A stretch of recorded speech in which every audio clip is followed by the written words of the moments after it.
Hi friends, welcome back. आज मैं मधुशाला को एक्सप्लेन करूंगी जो कि एक वेब सीरीज है जिसे श्यानतन घोषाल ने डायरेक्ट किया है। मधुशाला एक सेक्सुअल कंटेंट है जो कि full of drama and comedy है। तो आइए बढ़ते हैं मधुशाला की स्टोरी की तरफ। सीरीज के स्टार्ट में हम एक विनर फुटबॉल टीम को जुलूस को निकलते हुए देखते हैं और ये जुलूस एक मोहल्ले के एक ही घर के सामने आकर रुक जाती है। इस घर से एक आदमी निकलता है जो सभी को मारकर वहां से भगाता है। यहाँ हमें बताया जाता है कि यहाँ कोई भी जुलूस हो, सभी की भीड़ इसी आदमी के घर के सामने आकर रुक जाती है। इस आदमी का नाम तारक होता है और इन सब की वजह इस तारक की खूबसूरत पत्नी होती है। सभी लड़के मऊ को देखने के लिए यहाँ रुक जाया करते थे और तारक सभी को वहाँ से भगाया करता था। मऊ भी खिड़की पर खड़े होकर सभी से इशारों में बात किया करती थी। तारक भी ये जानता था, इसलिए वो अपनी वाइफ पर गुस्सा किया करता था। यहाँ हमें ये भी पता चलता है कि तारक और मऊ की सेक्सुअल रिलेशनशिप बिल्कुल भी अच्छी नहीं थी। यही कारण था कि मऊ मोहल्ले के दूसरे लड़कों के साथ रहा करती थी। तारक के घर पर तारक की मदर भी थी जो बहुत ही बूढ़ी थी और साथ ही पैरालाइज्ड भी। एक दिन तारक को किसी ऑफिस के टूर पर जाना था और मऊ जल्दी जल्दी तारक की पैकिंग करवा रही थी ताकि तारक की ट्रेन ना छूट जाए। यहाँ हम समझ पाते हैं कि मऊ ऐसा इसलिए कर रही थी क्योंकि तारक के जाने के बाद वो अपने लवर को बुलाने वाली थी। तारक भी ये बात जानता था, इसलिए वो घर के मेन डोर को बाहर से लॉक करके जाया करता था। वो चाबी अपनी मौसी को देकर जाता था जो कि उसके घर के बगल में ही रहती थी। तारक उन्हें चाबी इसलिए देता था ताकि उसके ना रहने पर घर में अगर कोई इमरजेंसी आ जाए तो वो ताले को खोल सके। मऊ की मदर इन लॉ को भी मऊ के हरकतों के बारे में पता था, पर वो कुछ भी कर नहीं सकती थी।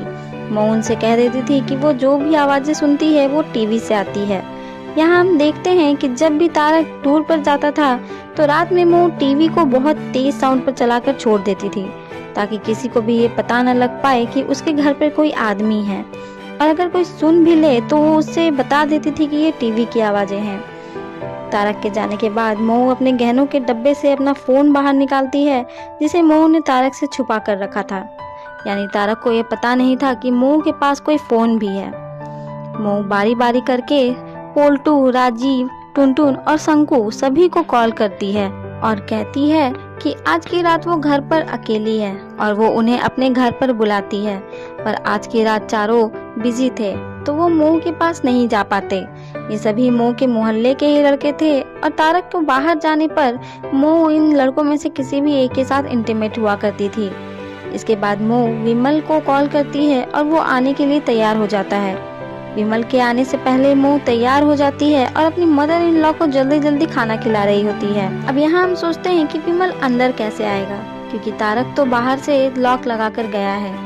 पर हमें पता चलता है कि मऊ के घर की चाबी उन सभी लड़कों के पास होती है जिनके साथ मऊ इंटीमेट हुआ करती थी। वो लॉक खोलकर अंदर आते और जाते समय लॉक को लगा देते, जिससे तारक को कुछ भी पता नहीं चलता था। मऊ अपनी मदर इन लॉ को खाना खिला रही थी, तभी विमल वहाँ आ जाता है। विमल के आने की आवाज सुनकर मऊ खाने को एक ही बार में अपनी मदर इन लॉ के मुंह में डाल देती है और विमल के पास चली जाती है। इसके बाद दोनों साथ में इंटीमेट होते हैं। जब विमल वापस जा रहा होता है तो मऊ को विमल की लॉटरी की टिकट मिलती है। वही विमल के मुंह से भी निकल जाता है कि उसे 1.5 करोड़ की लॉटरी लगी है, और 1.5 करोड़ की लॉटरी लगने के बाद विमल किसी दूसरे शहर जा रहा था। मऊ विमल से उसे भी अपने साथ ले जाने को कहती है, क्योंकि विमल ने मऊ से कह रखा था कि जब उसे कोई बड़ी लॉटरी लगेगी तो वो मऊ को अपने साथ लेकर भाग जाएगा। पर अब विमल ऐसा करने से मना कर रहा था और मऊ से कहता है कि वो सभी की जूठन है। पता नहीं वो मोहल्ले के कितने ही लोगों के साथ इंटीमेट हो चुकी है और वो ऐसी औरत को अपने साथ नहीं रखेगा। इसी के साथ वो मऊ से अपनी टिकट छीनने लगता है। ये सब सुनकर मऊ को भी गुस्सा आ जाता है और वो विमल को धक्का दे देती है। धक्का देने की वजह से विमल को बेड के कॉर्नर से चोट लग जाती है, जिससे विमल वहीं मारा जाता है। यहाँ मऊ देखती है कि उसकी मदर इन लॉ भी मारी जा चुकी है। वो इन दोनों को मरा हुआ देखकर डर जाती है। यहीं हम देखते हैं कि मऊ ने जिसको कॉल किया था वो सभी अपना काम छोड़कर मऊ के पास आने के लिए निकल जाते हैं। सबसे पहले मऊ के घर पर पोल्टू पहुंचता है। वो भी दोनों डेड बॉडीज को देखकर डर जाता है और मऊ को उसे वहां से जाने देने को कहता है, पर मऊ उसे किसी तरह पैसों का लालच देती है और पोल्टू कहता है कि मऊ के पास इतने पैसे नहीं हो सकते। यहाँ हमें पता चलता है कि मऊ के पास जो फोन है उसे भी पोल्टू ने ही उसे दिया है। यहाँ पोल्टू को लॉटरी की टिकट भी दिख जाती है और वो उसे लेने की कोशिश करता है, पर मोऊ बहुत ही चालाकी से टिकट को अपनी मदर इन लॉ के ब्लाउज में घुसा देती है। पोल्टू टिकट को ढूंढता है पर उसे वो टिकट मिल नहीं पाती। वहीं बगल वाले घर में रह रही तारक की मौसी को तारक के घर से किसी आदमी की आवाज आती है, पर बार बार आवाज आने से तारक की मौसी मोऊ के घर पर आने के लिए निकल रही होती है, पर मोऊ किसी तरह मौसी को वहां आने से रोक लेती है। इसके बाद पोल्टू मोऊ की हेल्प के लिए मान जाता है। मोऊ विमल की लाश को ठिकाने लगाने को कहती है। वो कहती है कि पोल्टू विमल की डेड बॉडी को बिस्तर से लपेटकर तालाब में फेंक दे, पर पोल्टू कहता है कि रास्ते में उसे कोई देख लेगा। जिसके बाद मोऊ लट्टू को कॉल करती है। लट्टू भी मोऊ के दीवानों में से एक था। मोऊ लट्टू को कहती है कि वो अपने हस्बैंड से परेशान हो चुकी है और अब वो घर छोड़कर चली जाएगी, इसलिए लट्टू अपनी गाड़ी लेकर यहाँ आ जाए। वो लट्टू से ये भी कहती है कि वो अपना सारा सामान भी अपने साथ ले जाएगी और उसी अंधेरे में पोल्टू बॉडीज को बेड पर रखता है, पर अंधेरा होने के कारण पोल्टू को कुछ दिखाई नहीं दे रहा था और वो मोऊ के मदर इन लॉ की बॉडी को बिस्तर से लपेट कर ले जाता है, जबकि विमल की बॉडी बेड के नीचे गिर जाती है। बाहर लट्टू पोल्टू से पूछता है कि क्या मोऊ साथ नहीं जाएगी, पर पोल्टू उसे किसी तरह समझाकर अपने साथ ले जाता है। पोल्टू के जाने के बाद मोऊ देखती है कि विमल की बॉडी अब भी यहीं है और वो पोल्टू की मदर इन लॉ को लेकर चला गया है, जिसके पास लॉटरी की टिकट भी है। मोऊ जल्दी से पोल्टू को कॉल करती है, पर पोल्टू का फोन मोऊ के घर पर ही गिर गया था।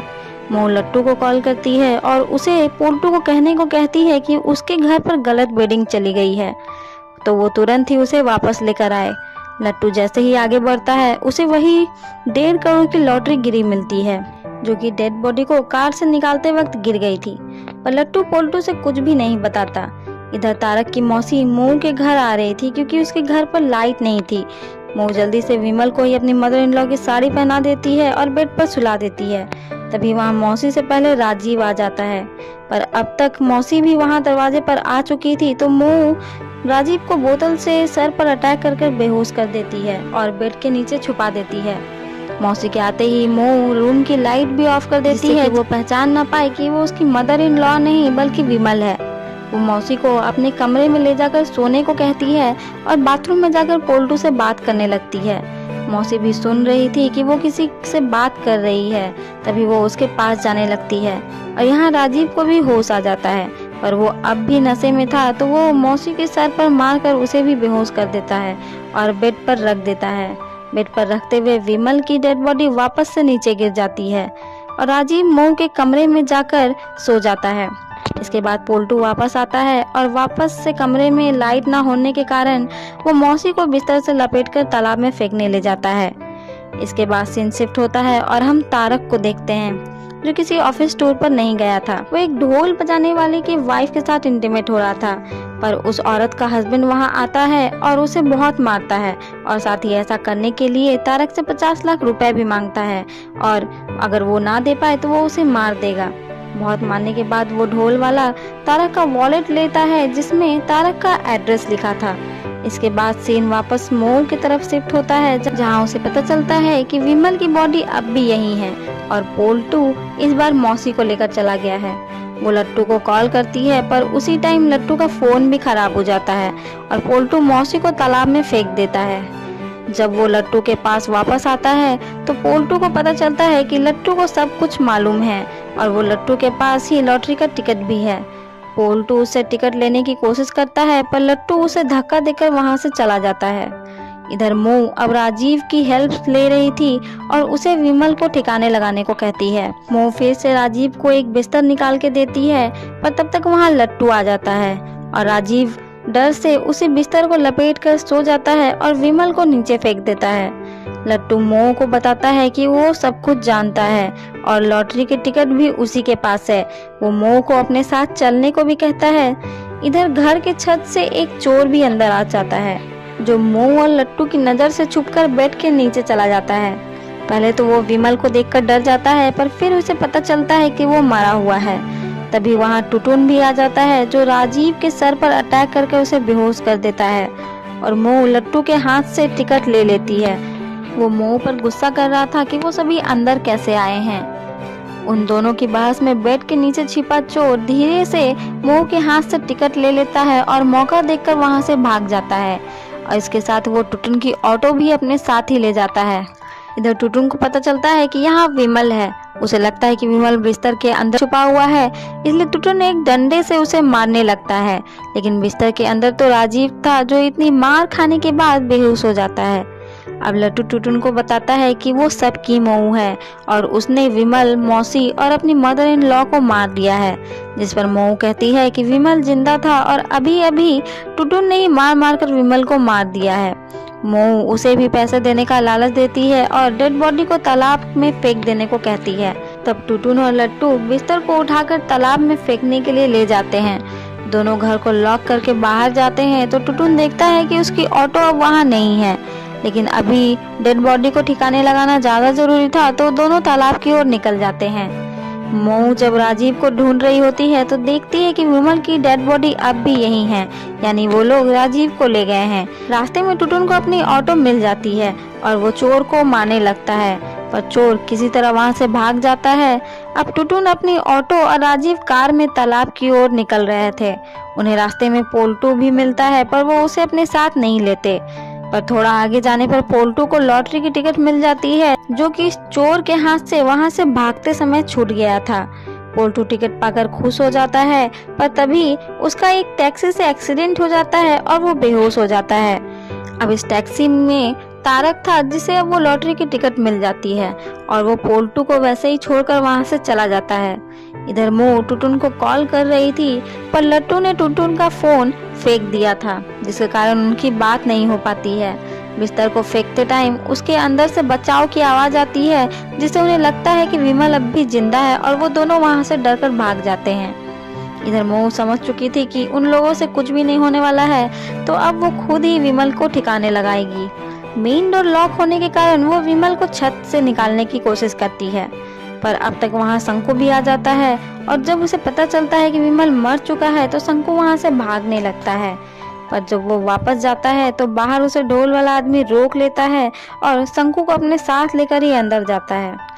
दूसरी तरफ मो विमल की बॉडी को किसी तरह सीढ़ी के सहारे छत से नीचे बाहर की तरफ निकालती है। तब तक वहां तारक भी आ चुका था। वो टैक्सी वाले को रुकने का कहकर आया था, क्योंकि तारक को उसके पैसे देने थे। वो विमल को अपने घर से निकलता देखकर गुस्से में गमले से विमल के सर पर मार देता है, जिसका फायदा उठाकर मो कहने लगती है कि तारक ने विमल का खून कर दिया है। अंदर भी सभी तारक की आवाज सुनकर छुप जाते हैं उसे पकड़ने के लिए। तारक अंदर जाकर मो से लड़ने लगता है, पर मो एक ही बात कहती है कि उसने विमल का खून कर दिया है और वो ये बात सभी को बताएगी। पर तारक कहता है कि किसी ने भी उसे विमल को मारते हुए नहीं देखा है, ना ही कोई ये बात जानता है। तभी सभी छुपे हुए लोग एक साथ कहते हैं कि हम जानते हैं। सभी बाहर निकल कर आ जाते हैं और ढोल वाला आदमी तारक को फिर से मारने लगता है। यहाँ मो को तारक के धोखे के बारे में पता चलता है। तब तारक अपने बचाव के लिए मो को ढोल वाले को दे देता है एक्सचेंज ऑफर के लिए, पर ढोल वाला कहता है कि वो उसकी तरह नहीं है।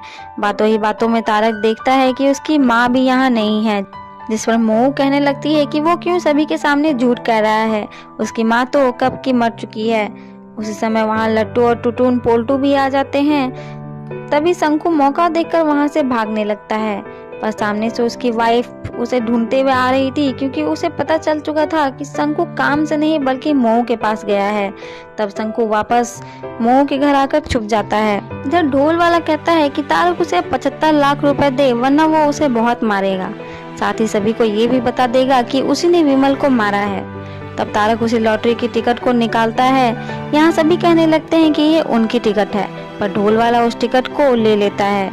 पर जैसे ही तारक को पता चलता है कि ये 1.5 करोड़ की लॉटरी है, वो टिकट को ढोल वाले के हाथ से छीनकर भागने लगता है। बाहर टैक्सी वाला अब भी तारक से अपने पैसे लेने के लिए रुका हुआ था, तो वो उसके हाथ से टिकट को छीनकर भाग जाता है। अब यहाँ टिकट के लिए एक भागम भाग मच जाती है और आखिर में वो टिकट वापस से मो के हाथ लग जाती है। अब वो एक गाड़ी पर चढ़ जाती है जिसमें एक डेड बॉडी को ले जाया जा रहा था, पर तभी वो टिकट मो के हाथ से छूट जाती है और रास्ते पर गिर जाती है। मो गाड़ी को रुकने को कहती है, पर गाड़ी नहीं रुकती। इसके बाद हम देखते हैं कि ये टिकट एक पागल आदमी के हाथ लग जाती है और वो उस टिकट को लेकर वहां से चला जाता है। इसके बाद हमें वॉइस ओवर से बताया जा रहा होता है कि हमारे मन में सवाल उठ रहे होंगे कि बगल वाली मौसी और बचाव पुकारने वाला राजीव का क्या हुआ। इसलिए दिन की रोशनी में हमें उस तालाब को दिखाया जाता है। हम देख पाते हैं कि इस तालाब में पानी नहीं थी तो बस कीचड़, और उसमें मौसी, राजीव और मोऊ की मदर इन लॉ। वहीं हम एक आदमी का अनाउंस करता हुआ देखते हैं जो कह रहा था कि तालाब की जगह पर फ्लैट बनने वाला है, इसलिए तालाब को खाली कर दिया गया है। जिसका जो भी छूट गया है वो जाकर उसे ले ले, वरना दूसरे दिन से वहां पर काम शुरू हो जाएगा और उन्हें वो चीज नहीं मिलेगी। और इसी के साथ ये सीरीज यहीं खत्म हो जाती है। अब इसके बाद क्या हुआ ये हमें मधुशाला के सेकंड सीजन में पता चलेगा। अगर आपको इसके आगे की स्टोरी जाननी है तो कमेंट में ज़रूर बताएं, जिससे मैं इसके सेकंड सीरीज को भी एक्सप्लेन करूंगी। और इसके साथ ही अगर आपको वीडियो पसंद आया हो तो वीडियो को लाइक ज़रूर कर दें और प्लीज़ मेरे चैनल को सब्सक्राइब भी ज़रूर कर दें। तब तक के लिए बाय, लौटेंगे अगले वीडियो पर।